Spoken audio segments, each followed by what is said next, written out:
नमस्कार. श्री शिव महापुराण, रुद्र संहिता, सृष्टीखंड, अध्याय क्रमांक 9. शिवतत्व वर्णन. श्री गणेशाय नमः. ब्रह्मदेव नारदांना म्हणाले, हे मुनिश्रेष्ठा, मी आणि विष्णूंनी केलेली स्तुती ऐकून करुणानिधी भगवान शिव अतिशय प्रसन्न झाले. त्यांनी आपले अक्षर ब्रह्ममय दिव्य स्वरूप आवरून घेतले आणि आमच्या सम्मुख सगुण साकार रूपात पुन्हा प्रकट झाले. त्यांच्या समवेत भगवती उमाही उपस्थित होती. 5 मुखे, 15 नेत्र, मस्तकी जटा, त्यावर चंद्रकोर, भाळी त्रिपुंड, नीलवर्ण कंठ, 10 भुजा, सर्वांगी भस्म चर्चलेले आणि विविध आभूषणांनी शोभायमान अशा सर्वांग सुंदर आदिनाथांना सर्वांग सुंदर आदिशक्ती उमेसहित पाहून आमच्या डोळ्यांचे पारणे फिटले. त्या दोघांचे एकत्रित दर्शन मनाला मोहित करणारे व परम आनंददायक होते. त्यांना पाहून आमचे हृदय भावभक्तीने भरून आले. आम्ही हात जोडले आणि मधुर वचनांनी त्यांची स्तुती करू लागलो. त्या स्तवनाने प्रसन्न झालेल्या भगवान महेश्वरांनी आम्हाला श्वासरूपाने वेदांचा उपदेश केला. त्यानंतर गुह्य ज्ञानही दिले. वेदांचे ज्ञान प्राप्त झाल्यामुळे आम्ही दोघेही कृतकृत्य झालो होतो. आम्ही त्यांना वारंवार नमस्कार केला. श्रीहरी म्हणाले, हे महाप्रभू, तुम्ही कशा प्रकारे प्रसन्न होता, तुमचे पूजन कसे करावे, तुमचे ध्यान कसे करावे, आम्ही कोणते कार्य करावे याविषयी जाणून घेण्याची माझ्या मनात तीव्र जिज्ञासा उत्पन्न झाली आहे. कृपा करून मार्गदर्शन करा. ते ऐकून भगवान शिव प्रसन्न झाले.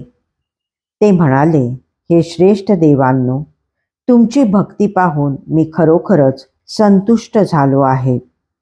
आता मी तुम्हाला ज्या स्वरूपात दिसत आहे त्या स्वरूपात माझे प्रयत्नपूर्वक ध्यान चिंतन करा. माझ्या लिंगाची पूजा करा. लिंग हे माझे स्वरूप आहे.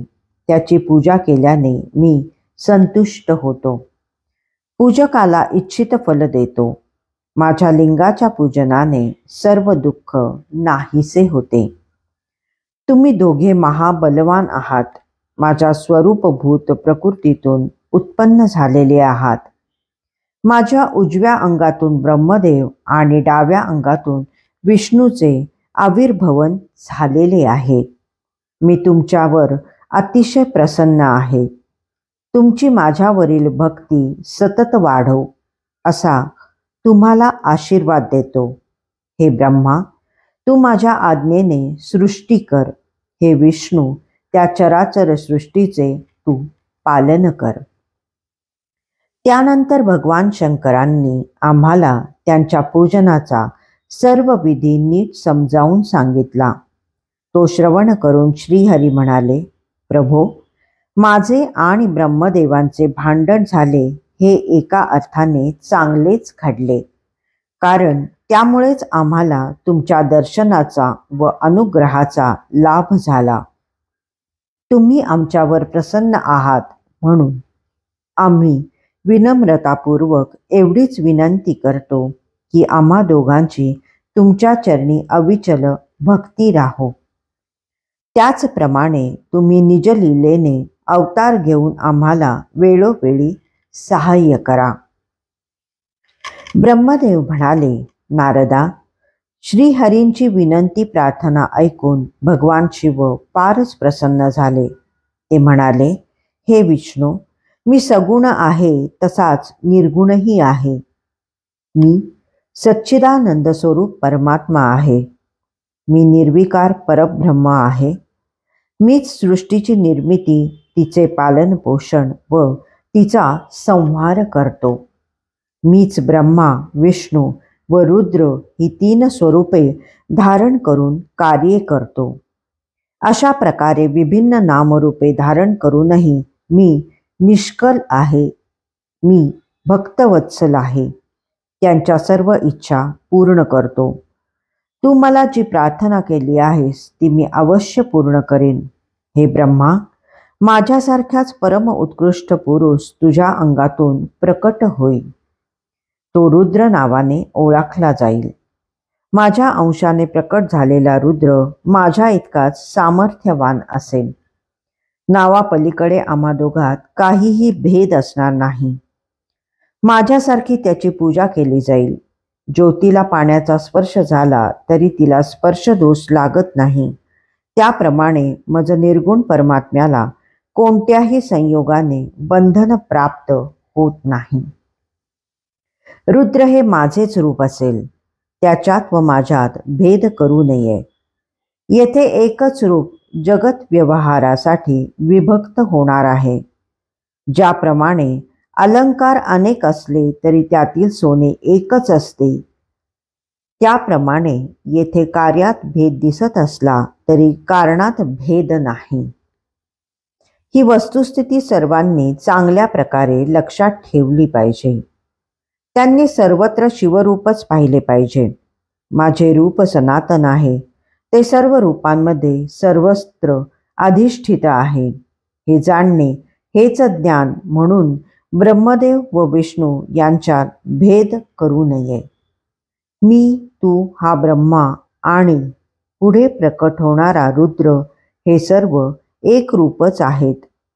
जो या सर्वांविषयी, सृष्टीविषयी आणि चराचरातील प्राणीमात्रांविषयी भेदबुद्धी धरेल तो नानाविध बंधनात पडून नरक यातना भोगेल. असो, हे ब्रह्मा, मी तुला एक गोपनीय गोष्ट सांगतो. मी रुद्र रूपाने तुझ्या भुवयातून प्रकट होईन. त्यानंतरच तू सृष्टीचा निर्माता, विष्णू पालन करता व रुद्र संहार करता होईल. ही जी उमा नामक देवी आहे ती माझी अर्धांगिनी अर्थात परमेश्वरी प्रकृती आहे. तिच्या अंगभूत असलेली एक शक्ती वाग्देवीचे रूप धारण करून तुझी अर्धांगिनी होईल. दुसरी शक्ती लक्ष्मी रूपाने विष्णूची पत्नी होईल. तिसरी शक्ती काली रूपाने रुद्राची पत्नी होईल. त्या शक्ती कार्यसिद्धीसाठी ज्योतिरूपाने प्रकट होतील. अशा प्रकारे मी तुम्हाला देवीच्या शुभ स्वरूप पराशक्ती सांगितल्या. सृष्टीची निर्मिती करणे, तिचे पालन करणे व तिचा संहार करणे ही त्यांची क्रमशः कार्ये आहेत. हे ब्रह्मा, तू माझ्याच प्रकृतीचा अंश असलेल्या वाग्देवीच्या सहाय्याने मनाने सृष्टी कार्याचे संचालन कर. हे विष्णू, तू लक्ष्मीच्या सहाय्याने सृष्टीचे पालन कर. मी रुद्र रूपाने कालीचे सहाय्य घेऊन संहाराचे कार्य करेन. तुम्ही प्रजा उत्पन्न करा. लोकांसाठी चतुर्विध आश्रम व्यवस्था प्रस्थापित करा. कार्याची वर्गवारी करून चतुर्विध वर्ण व्यवस्था निर्माण करा. लोकनिर्मिती, लोकरक्षण याशिवाय इतरही अनेक विधायक कार्ये करा. तुम्ही ज्ञान विज्ञानाने संपन्न आहात, म्हणून लोकांचे हित करणारे व्हा. माझ्या आज्ञेने लोकांना मोक्ष देणारे व्हा. माझ्या दर्शनाने जे पुण्यफल लाभते तेवढेच पुण्यफल तुमच्या दर्शनाने लोकांना प्राप्त होईल. हे माझे सत्य वचन आहे. या वरदानाबरोबर मी तुम्हाला आणखी एक रहस्य सांगतो. विष्णू आणि मी एकरूपच आहोत. माझ्या हृदयात विष्णूचा वास आहे आणि मी स्वतः विष्णूच्या हृदयात निवास करतो. जो हरांमध्ये भेद करणार नाही तोच मला सर्वाधिक प्रिय असेल. मी त्याचे परम कल्याण करेन. हे ब्रह्मा, तू माझ्या उजव्या अंगातून उत्पन्न झाला आहेस. हा विष्णू माझ्या डाव्या अंगातून उत्पन्न झाला आहे. महाप्रलयकारी विश्वात्मा रुद्र माझ्या हृदयातून उत्पन्न होईल.